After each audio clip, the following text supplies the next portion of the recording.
Make a stance, bro, please. All right. What is up, you guys? My name is Veronica Higgins. For those of you that don't know me, I am the women's transformation coach. Now, a lot of people would say, like, what does that mean? It's not just about fitness. It's not just about getting your diet right, but just all over transformation and routine, mindset, accountability, the whole 9 yards. It's at Evolve with Veronica on IG and all platforms. And I'm here with Koachlu, how's it going, guys? Pleasure to be here, family. And pretty much the same spiel, but just for men. I'll keep it at that. Koachlu again on all platforms. And super excited to be on this podcast with the one and only Evolve, Miss Veronica. Super cool to be on with you too. It's definitely interesting, like taking off the couples role or like business partner role, and then like getting in and like sitting down and doing this. Mm-hmm. But And this is only our second ever podcast. So, Cool. right? No, third. Oh, together? Yeah. Well, we started off making like crappy podcasts in our living room to now doing them a lot more frequently. But yeah, I would say this is our second. I love it. Second podcast together. Yeah, I'm so excited because we have come a long way since the last one. Definitely. So We've just come a long updated way. everybody. I Yes. feel like in general. Oh, yeah, Like in all especially from realms. like our little podcast, like I said, in the living room, you know, and stuff like that. Getting better at speaking. I think speaking is a very important skill to learn. Like if you can articulate your words and get a message across authentically, powerfully, like you have the potential to impact so many people 100%. to a deeper level. What do you, sorry. No, go ahead. I'm sorry. I was just going to ask, like, what do you feel has been your main takeaway from just doing podcasts and getting into, I guess, content creation and speaking in general? Oh, it's been a huge game changer in the way I'm able to articulate myself, especially with the content creation. Is something you need to learn, not only for better content, smooth production, charisma. Even if you don't know what you're talking about, if you're able to convey it charismatically, empathetically, and just know how to communicate it to the masses, you're impacting so many people just in the way you verbally articulate yourself, which I think is one of the biggest reasons why President Obama got into office. The way that man was able to articulate himself and just speak for hours on end without a stutter, without an it's very impactful, and people just believe what you say just because you have that Conviction. yeah, you're just speaking with conviction, and content creation has helped me do that a lot since the talking videos, the podcast, that transfers over, reading out loud, which is a practice that I do, and I highly recommend if you're somebody that struggles with articulation and just getting your thoughts verbalized. Reading out loud has been one of the biggest game changers for me, just because if the people don't know, I'm Cuban originally, so having that Spanish background, I did struggle a lot growing up in the language arts classes, just because I didn't know how to read, didn't know how to write, didn't know how to articulate myself properly. And reading out loud, hearing yourself talk for an extended period of time helps you immensely with that. Definitely. How about for you? For me, I've always been, like, I would say I've always been articulate. I've always been very good at formulating words. Like literature was always a big thing for me in Even with the school. Spanish background? Yes, because I Awesome. learned both Spanish and English at the same time. So there wasn't really this awkward, like, figuring out a new language. It kind of just happened. Okay. But yeah, I went to very good schools growing up. Luckily, I was fortunate. So grammar, you know, language arts, writing has just always been very, very good to me. And it's just been natural. As far as speaking, I've learned that it's definitely a skill that's very necessary, especially in your relationships with people. Being able to speak respectfully, to articulate your words in a way that's fully authentic but still respectful, and in a way that the other person is still able to receive it. Easily digestible. yeah, easily digestible. I guess that's been the more so the struggle for me is expressing my words. But once you learn it, like I said, you just have so much power. There's so much power in words. As humans, all we have are two forms of communication, just writing out words, and even that isn't, because not everybody's literate. And it's up to the reader to interpret what you're saying within the words. If you're verbally communicating it, there's tonality, there's emphasis on certain words, so you're able to almost guide the listener to what you're trying to say. Definitely. Which is something... That's a skill. Yeah, like I said. 100% it's a skill. And the better you get at it, the more impact I believe you have. But it just comes with just doing it over and over and over again. Just like any skill. Exactly. It's mandatory that you practice. Like people would always say in elementary school, like, practice makes perfect. It really does, though. Yeah, it really does. Like, the more you practice something, the better you get at it. And not only that, but it opens up your perspective to other solutions and other methods of going about things. Anybody who's been great at anything has practiced it over and over and over and continued getting up even when they fail. And that's a concept that I think that most people don't understand or aren't willing to give it the time to learn. And it's the practice that builds the confidence to then go, when it's time for game time, you have those hours and hours of proving to yourself that, okay, I'm able to perform. I'm able to do this. So once it comes time to implement it, there's not that nervousness. There's not those butterflies anymore. All that goes away because now you just have that confidence and conviction that, okay, I could properly and skillfully do this. Yes. And conviction is something that I've learned too in the process of growing, right? Is having an unrelenting belief in yourself and what you believe in.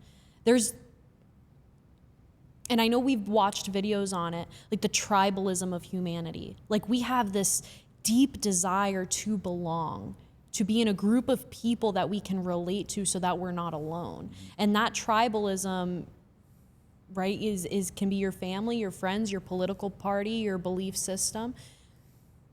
But once you truly find yourself and realize, okay, I have distinct beliefs that are unique to me, you realize you don't need that sense of tribalism anymore. You are no longer following the pack. You are now on your own. And that is something that is so incredibly powerful. Is that something that I know that's something you've experienced. Definitely. Do you feel that tribalism comes out of a fear of being alone, a fear of being criticized?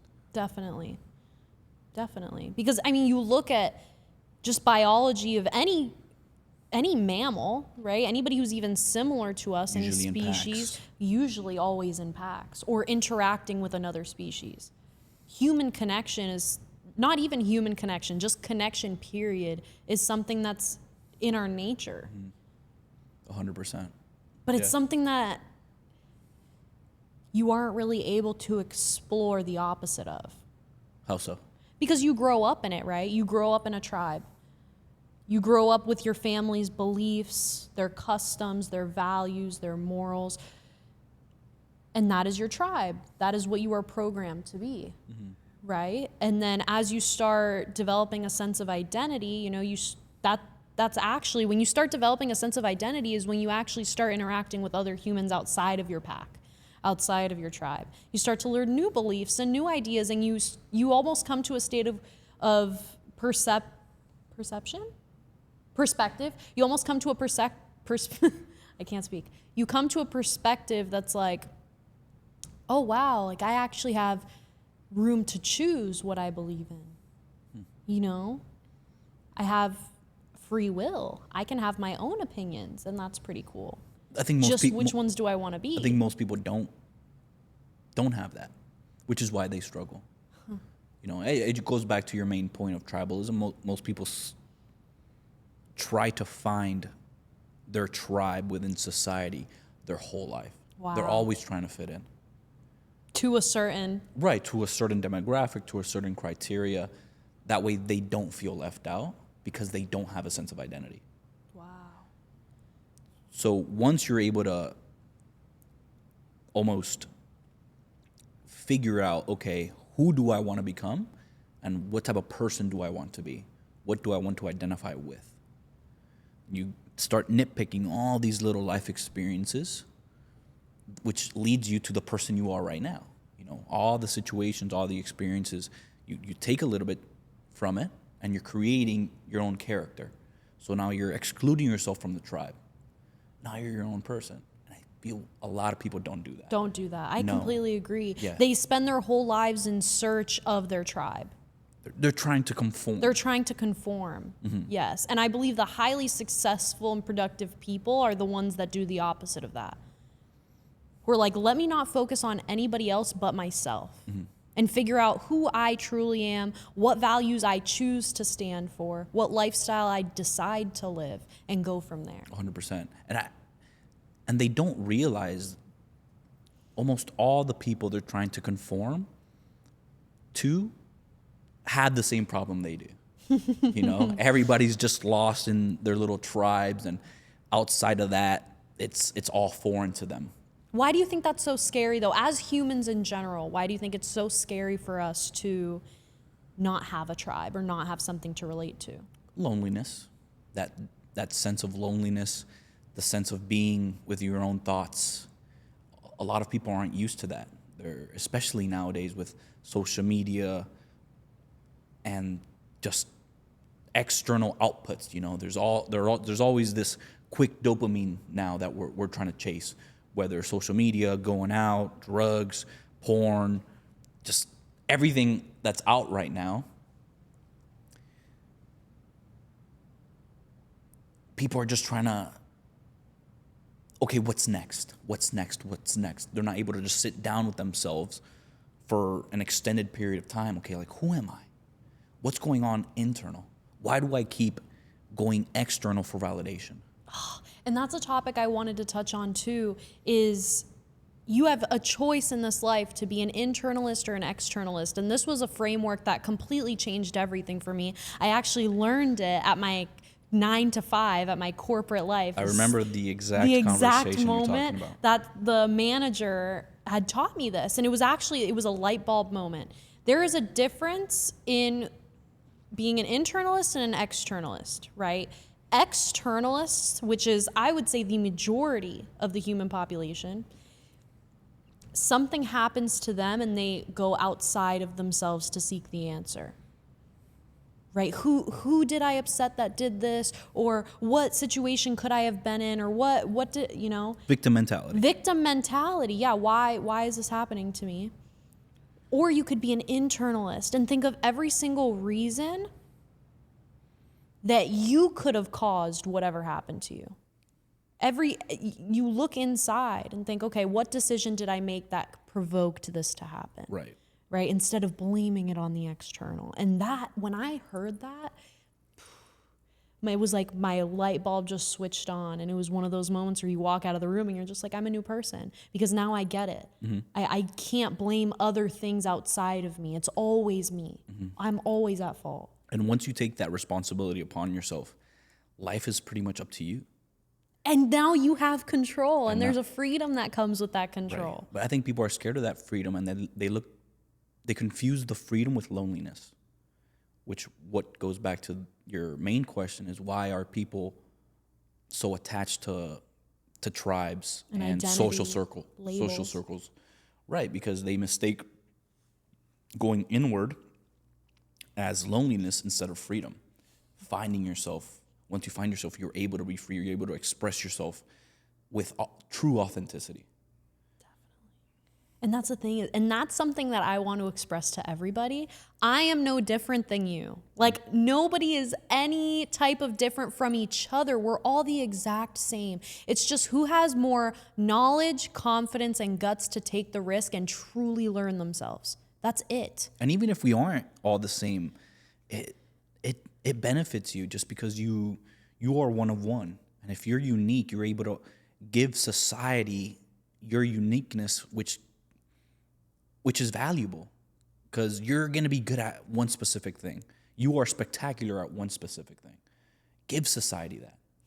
Let society have the pleasure of your value, of your knowledge, of your life experiences, because your life experiences are unique to you. Nobody's lived your exact life. So you've exposed yourself to certain situations that have led to the person you are right now. If anything, that's an advantage. 100% it's an That advantage. nobody ever has lived your life. Nobody has ever experienced what you lived, which is why everybody's story is so important. And I don't understand why more people don't share their stories, because their stories could impact somebody going through a similar situation. Definitely. But they're scared of that. It's fear, it's shame. And when would you say was a period in your life where you had that same fear and shame? Well, during high school, early college, I felt myself seeking external validation, trying to fit in specific social groups, especially living here in Miami. You, as a young man, you tend to attach yourself with a crowd that likes going out, likes partying, like where are the girls, what's the next big thing, and again, going back to the external validation, because all those things are just validating. You're trying to validate your current situation. Like, damn, I feel like shit, but let me just put that to the side. Let me still go out. Let me associate with these people because, yeah, I know they feel like shit too, but at least we could feel like shit together and go out and forget about feeling like shit. I think the whole part of going out too is just, it gives you a sense of presence. Especially under the influence. It just makes you forget about all your problems. It's the only time you're present. Yeah, 100%. Because it gives them that ability to actually freely express themselves in that certain situation. And not feel any shame. Not be embarrassed because everybody else is under the influence. Everybody else is, yeah. Nobody's going to remember that come 9 a.m. the next morning. Mm-hmm. And how would you say chasing that lifestyle, tell me the story. What did that do to you? When did you realize, okay, obviously this isn't working? I think I always knew it wasn't working. I always knew this doesn't resonate with me deep down, but I had nowhere else to go. I didn't know what else to do. I eventually dropped out of college, continued doing the same thing, working just minimum wage job to minimum wage job. And as you know, it wasn't until I changed my environment, which I didn't really change. My parents forced the environmental change on me. And by environmental change, I mean moving from Miami to this little agricultural town in the other side of the state where I had nothing externally left to validate myself. I had no more parties to go, no more friends to hang out with, which led to me reflecting inside. Okay, like there's nothing else in this farmland filled with trees. Like I go outside, all I see is trees outside now. And okay, what do I do now? And it just became this reflective period. Personal development started, reading, just bettering myself physically, mentally. And that's where you realize, okay, damn, I kind of not wasted, because there are experiences that I learned throughout all those years of the seeking the next big dopamine hit, to where now it's, okay, I'm actually trying to find myself. And in finding yourself, okay, I kind of realize I have to do something with my life. How can I provide value to society? And you only find that value going inside.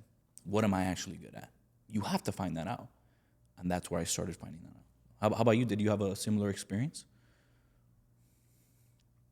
I definitely went from, I always climbed the ladder. I didn't go from minimum wage job to minimum wage job. I went minimum wage job working retail to serving, to bartending serving, to personal training. It was the switch between the bartending and the serving to the personal training. That was a big one for me. Why?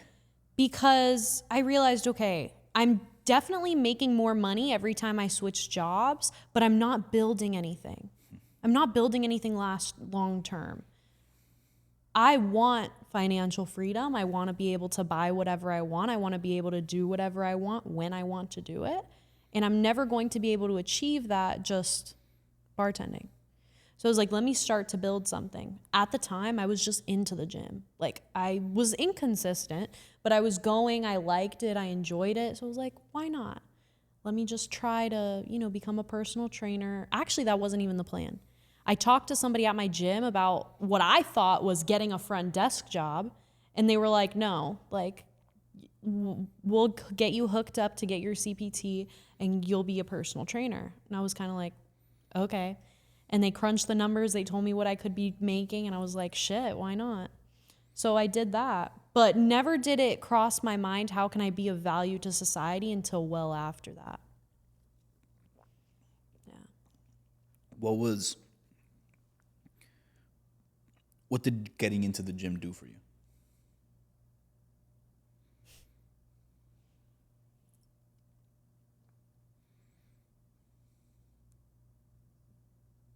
That's a really good question, because it's hard to not say everything. Like, it completely changed the trajectory of my life. How so? There's just so many opportunities when it comes to fitness.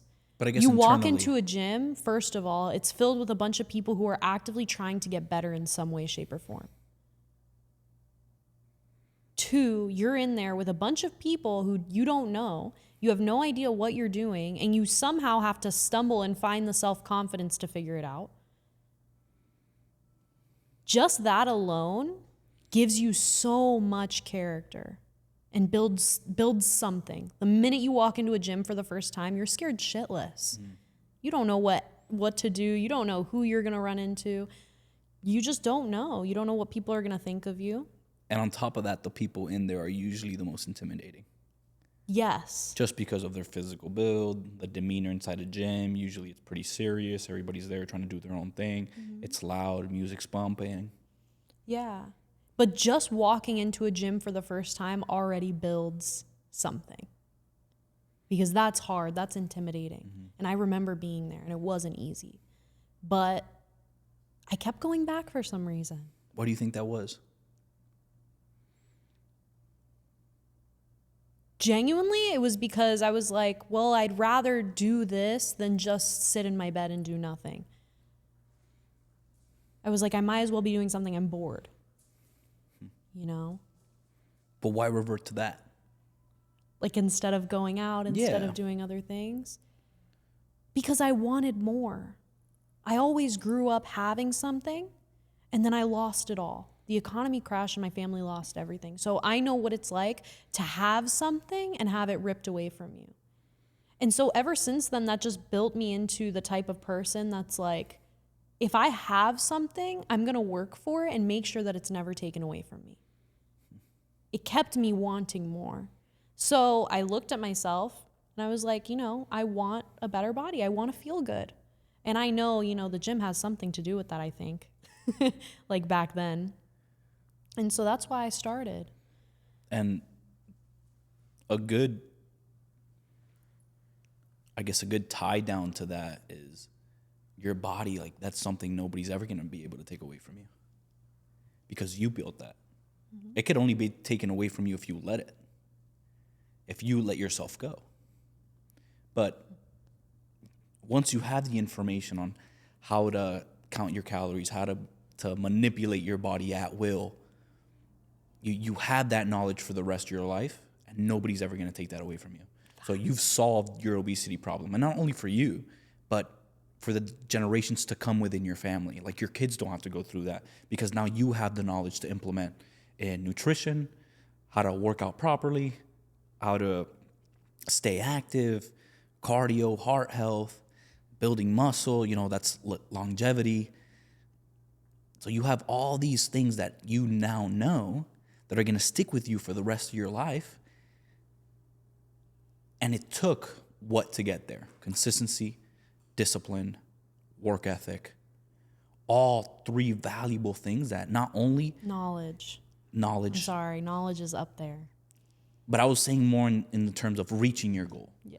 Which took consistency, discipline, work ethic, belief within yourself that I am eventually going to get there. And those are 4 main pillars that you could transfer into any other endeavor in your life, which is what the gym has done for me.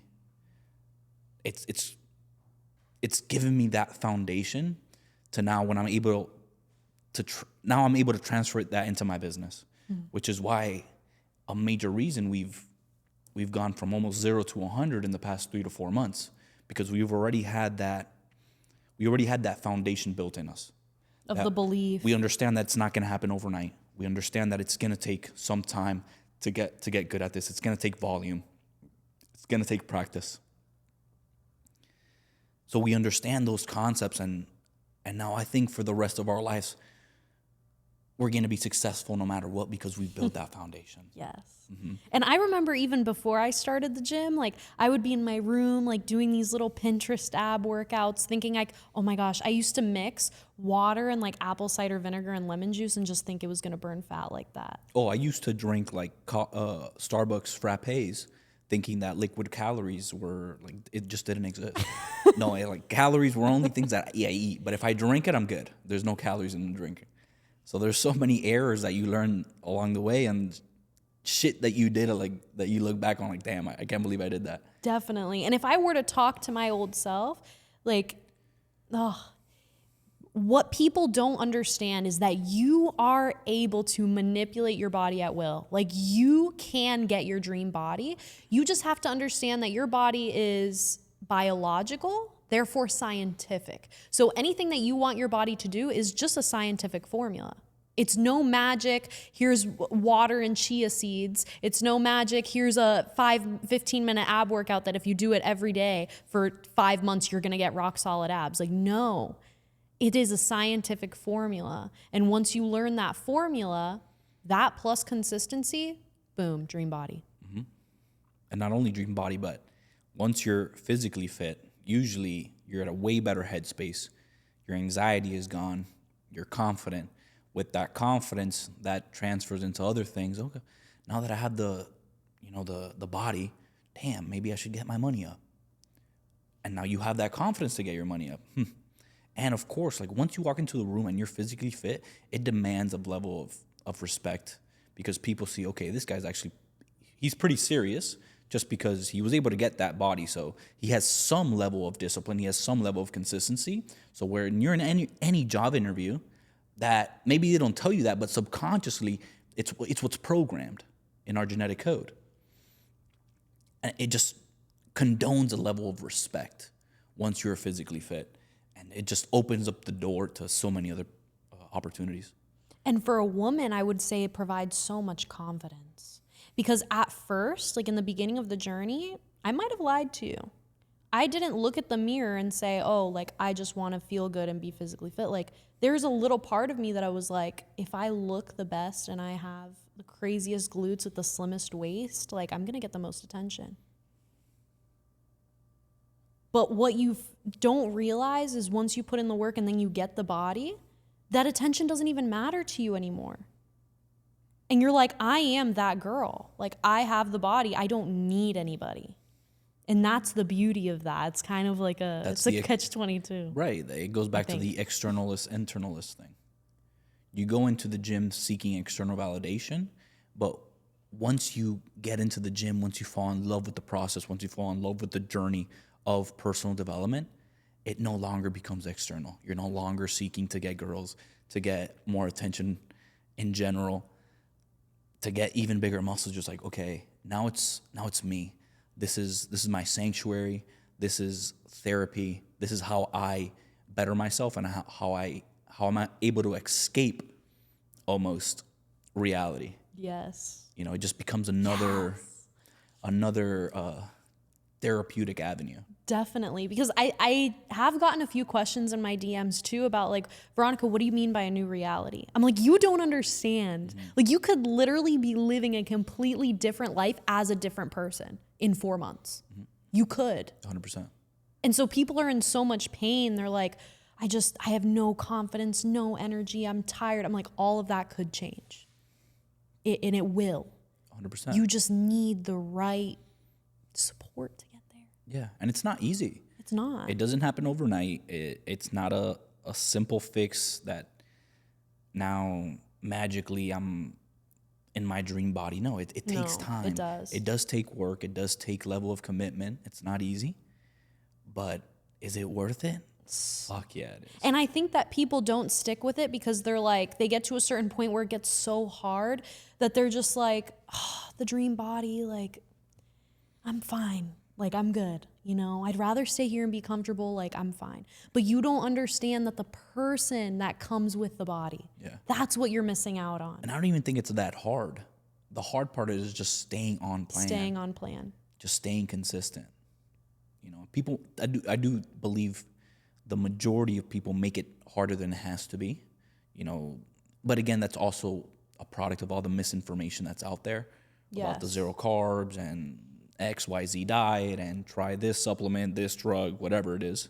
They tend to overcomplicate the process. There are simple principles that you could just do that are going to get you to your dream body.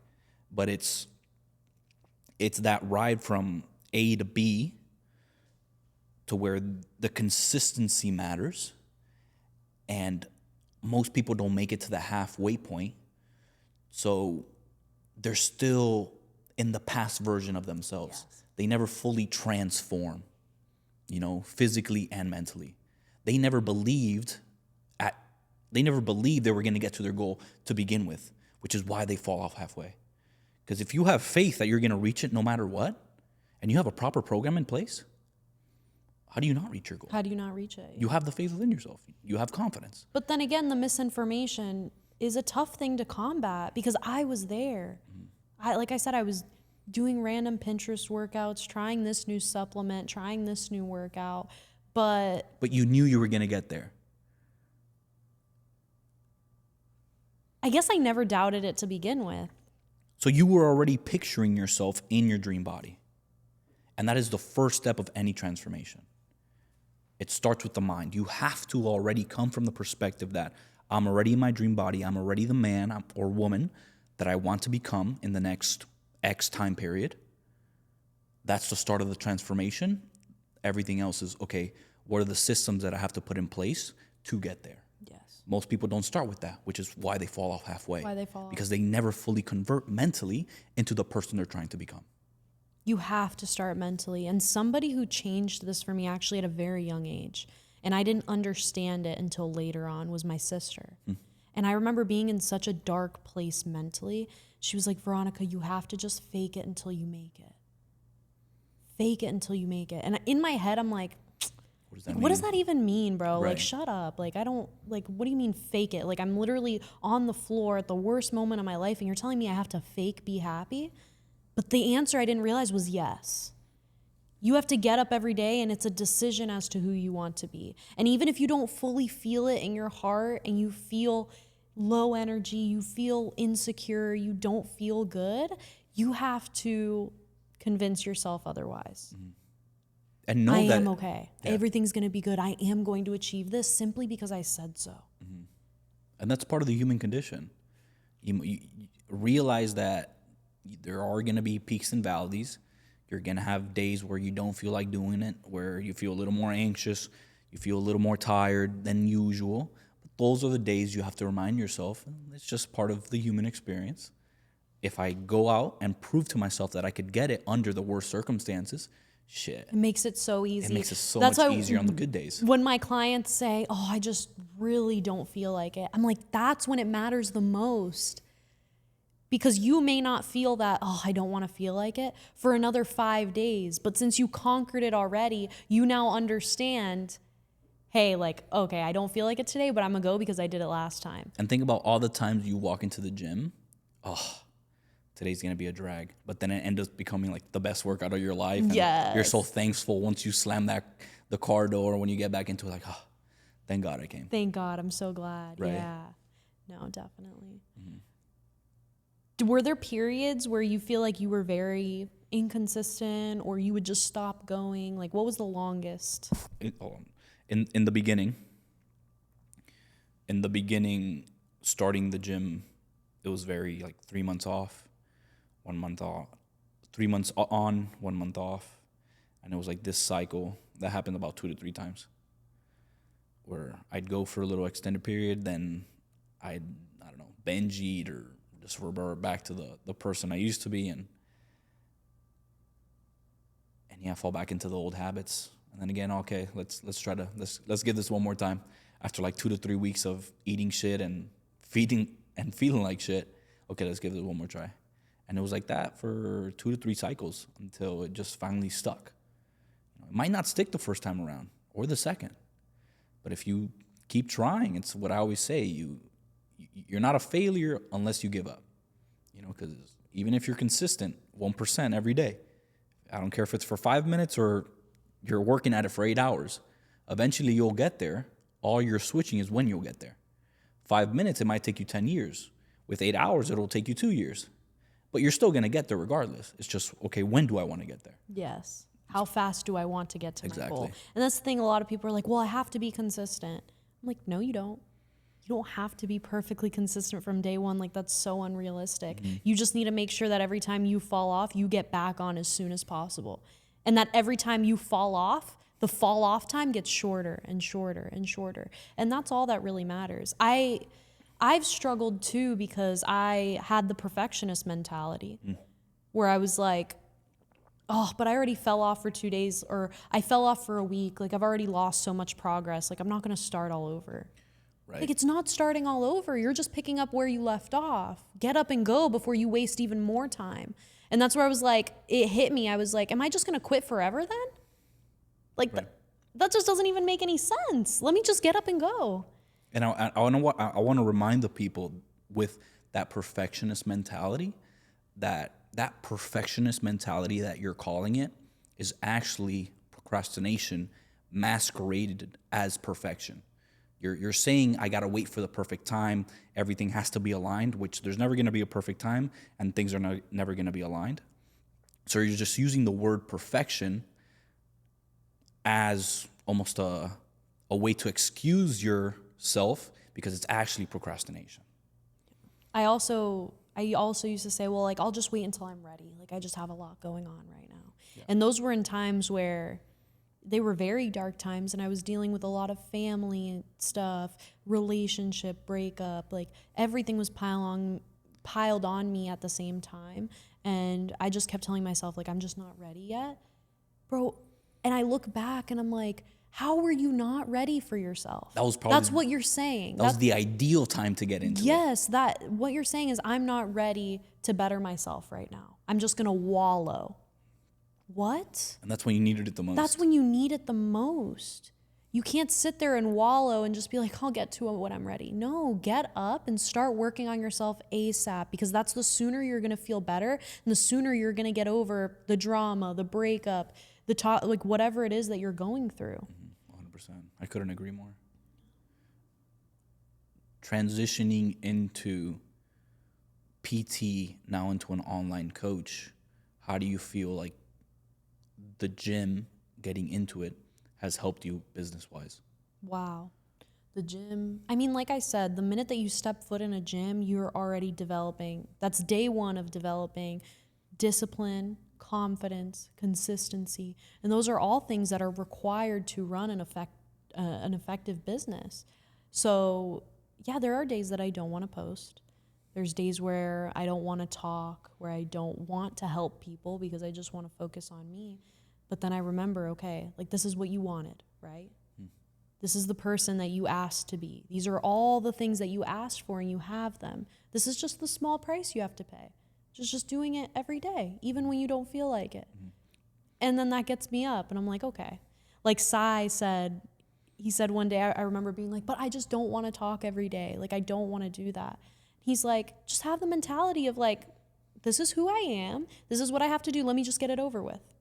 And boom, that's what I say to myself every time. When I don't feel like doing something, just like, let me just get it over with. And then I'm so glad I did it, you know? Like, I have to constantly remind myself that everything we do is going to have a hard period.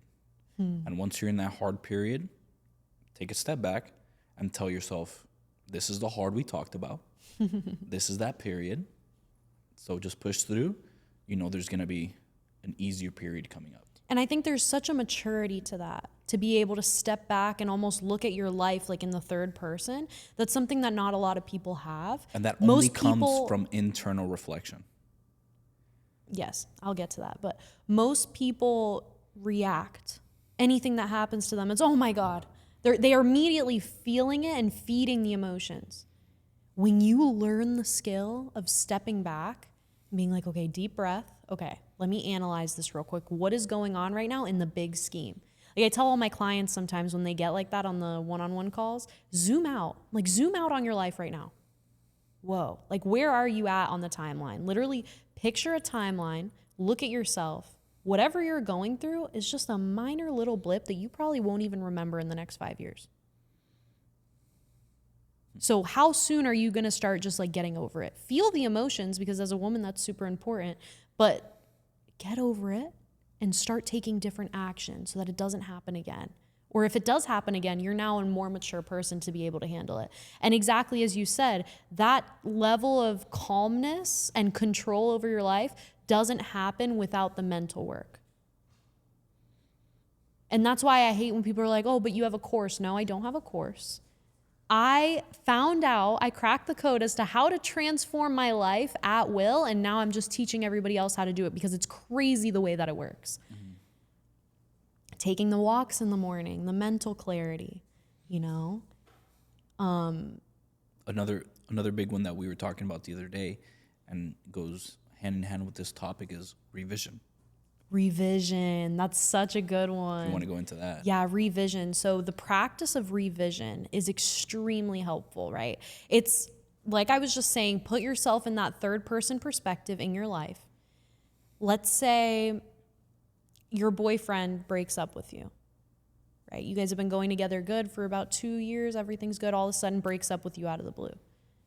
Instead of like immediately crying, reacting, you know, doing all these crazy things, calling his mom, pause, take a step back, look at your entire life, get into that third person perspective, and mentally rewrite the story. Like mentally pretend like you didn't just get a breakup text, you actually got like an I love you text. And obviously that's not gonna fix the emotions that you feel because it still happened, but it almost already puts you in a better frame of mind, and then you're able to process those emotions rationally, cry it out, and be like, okay, but I'm good though. Because everything happens for a reason. 100%. And I just have to just trust this process because that's just what life is. Mm-hmm. Sometimes life just happens. Mm-hmm. Yeah, that mental practice of revision is a big one. Yeah. One I've been using a lot to remain present when mm-hmm. things just don't go your way. Take a step back. Okay, it did go my way though, because all these are just experiences. You know, this is teaching me something, and it goes to like externalist versus internalist. Once you're able to just have almost every perspective from an internal perspective, that okay, this is my fault. I put myself here. Reality is reflecting what I have internally. So what do I have to fix internally? That way, it's reflected in reality. And my situation gets better. Yes. Because obviously you feel a certain way about a situation for a reason. It's my perspective. Because it's triggering something within you. Mm-hmm. So as long as you can just figure that out and realize, hey, life isn't so serious. This is all just trying to teach me something. Life becomes so much easier and so much better. Mm-hmm. Mm-hmm. Oh, that's so cool. They put my logo on the, I didn't even notice that. Period. But do you have like anything else that you would like to touch on? Let's see. Let's talk a little bit about couple dynamics. I like that. Go for it. Yeah, because we get a lot of couples that are like, hey, we really need help. What would you say is the number one thing that couples who are in distress, and by distress, I mean like they don't have their lifestyles together, maybe they're arguing, maybe they don't know how to show true intimacy, whatever the problem may be, what do you think is like the number one step that they should take? Communicate it. Just talk about it.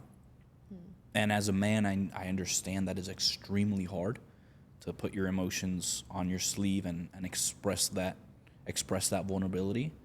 Just because there is a part of society where that's viewed almost as a feminine trait, being vulnerable, expressing your emotions as a man.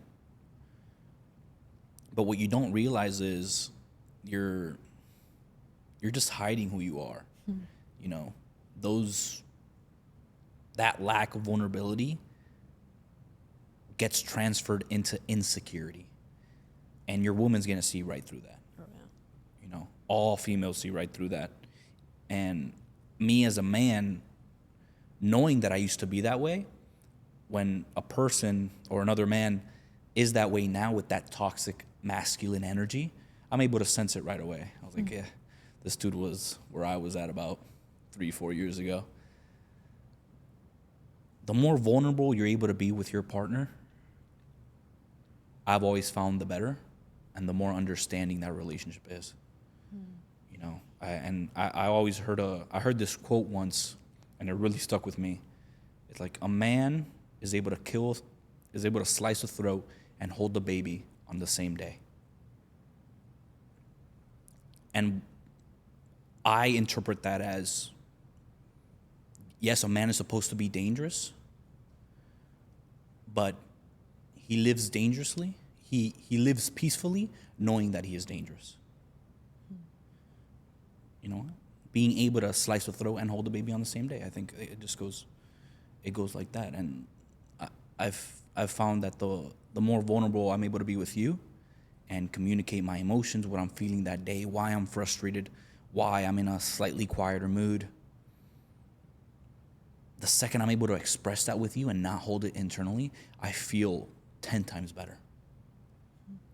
So I truly do think communication is almost the root solution to all couple problems, because there's something there that's being left in translation. 100%. I couldn't agree more. And just to get, like, I loved your take on masculinity, for sure.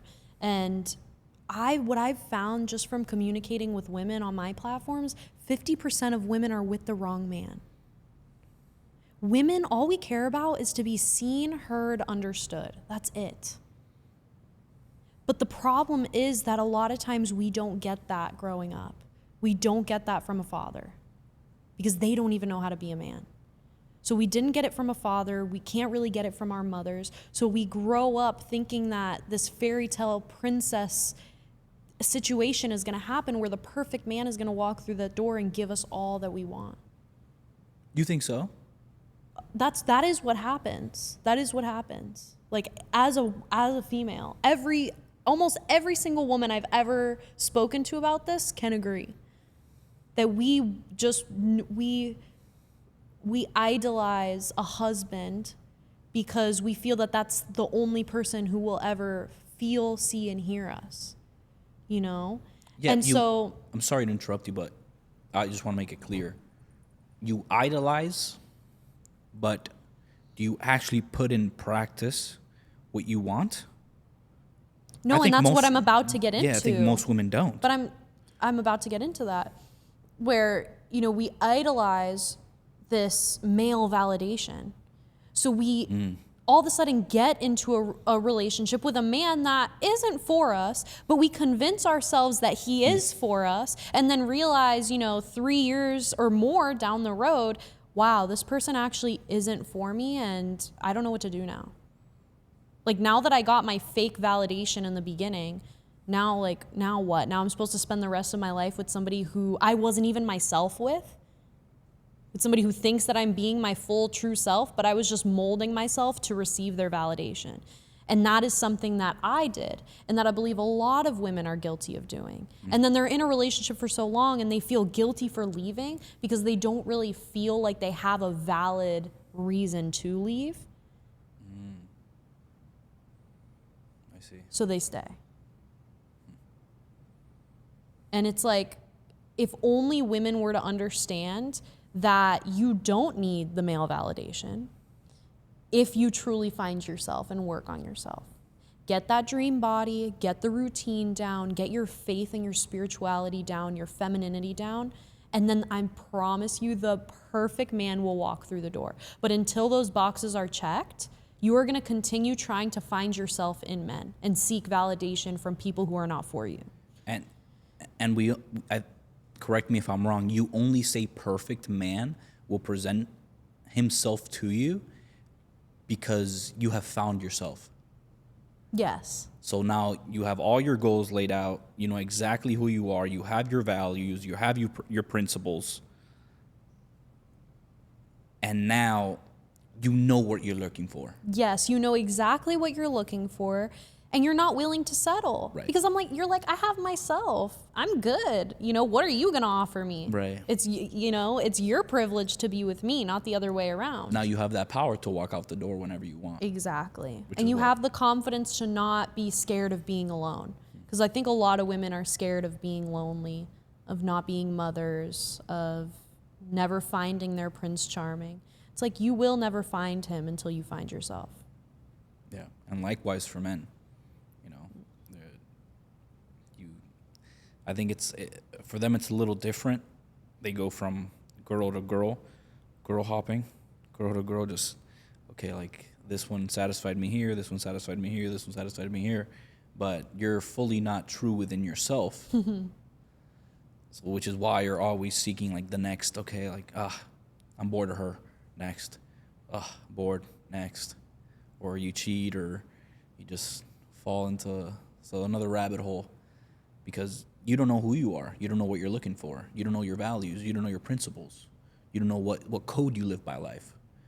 So if you don't have a code, if you don't have principles, then you don't have anybody to share that with. But that's not even necessarily your fault. It's not your fault that you haven't found yourself. No. You know, because I hate to blame parents, but at the end of the day, they have only evolved to the potential that they chose to. And they can only raise and teach you things as far as they know themselves. So it's like if you had parents that weren't really present, it's because they don't know themselves, so they weren't able to teach you how to know and understand yourself. But that is something that is vital and now is your responsibility because you can't blame your parents and your upbringing forever.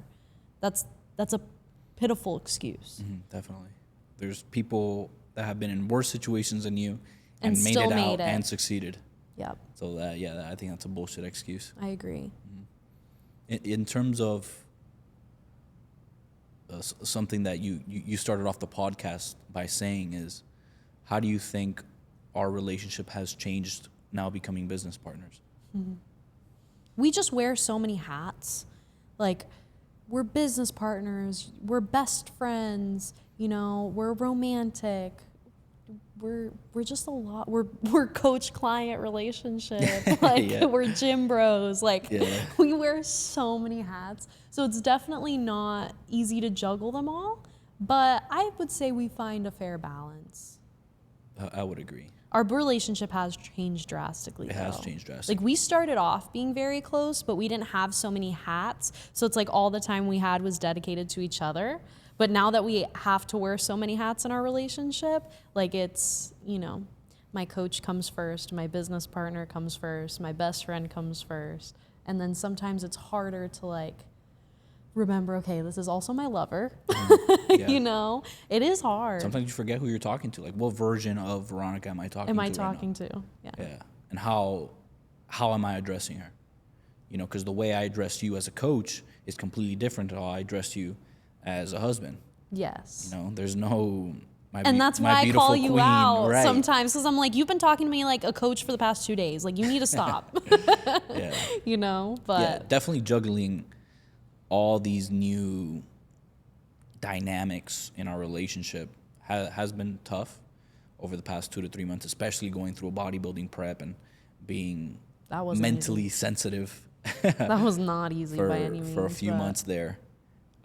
It wasn't easy. A lot of hard conversations, a lot of bickering. But speaking of that, though, that's what Comments. solves relationship problems. 100%. Is having the hard conversations. No matter how hard And it's you not have to have just that conversation. surface level, like, you made me feel sad because you did this. Like, yes, that's a level of communication, but go even deeper.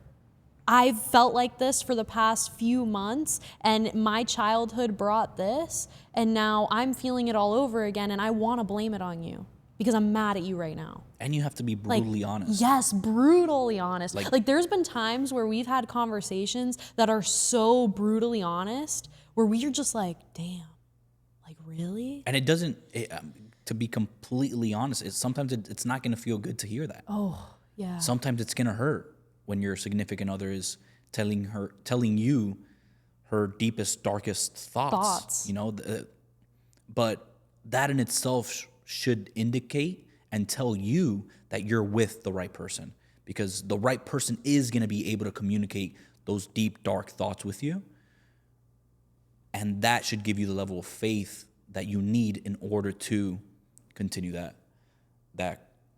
relationship. Definitely. At least but you that's how need I to take show it. up and do that too. 100%. Getting into a brand new relationship, you need to be already like, okay, what is the standard that I'm going to set in this relationship? You have to be yourself. You have to be yourself. Yes, Authentically. I'm going to be authentically myself, and I'm not going to be scared if this person doesn't appreciate it or reciprocate it. It just simply means they're not my person. But I'm going to be authentically myself, and I'm going to voice everything that I am not willing to settle for in this relationship. But I think a lot of people are like scared of, like, you know, turning the right person away. It's like, then they were never the right person to begin with. I agree. If you turn the right person away, they were the wrong person. But I agree. I think we're... Go for it next. No, he gave us the 5 minutes like 10 minutes ago. Done. Damn, that was fast. Yeah. That was fast. That was the fastest podcast we've ever done. Right. Love it. It felt fast. Love it. You want outro? Outro? Okay. Go for it. Well, thank you, everybody. You know, hopefully we're getting better at these. I would think you would tell us. But we appreciate all of you guys. Like I said, if you are interested in becoming the best version of yourself, like, I'm not talking about a diet plan. I'm not talking about a little fitness routine. I'm talking about truly transforming into the woman that you want to be. Look me up, Evolve with Veronica. I'd be happy to help. Yep. Same thing here. At Koachlu on all platforms. Yeah, basically the same exact scenario. No, say your thing. Yeah, I help men, young men, ages anywhere from 20 to 35, change physically, mentally, just overall personal development, going from basically who I was 3 to 4 years ago into the person I am now, and continue to develop. So if that's something you're interested in, Koachlu on all platforms. Period. Love you, babe. Love you, babe. Awesome.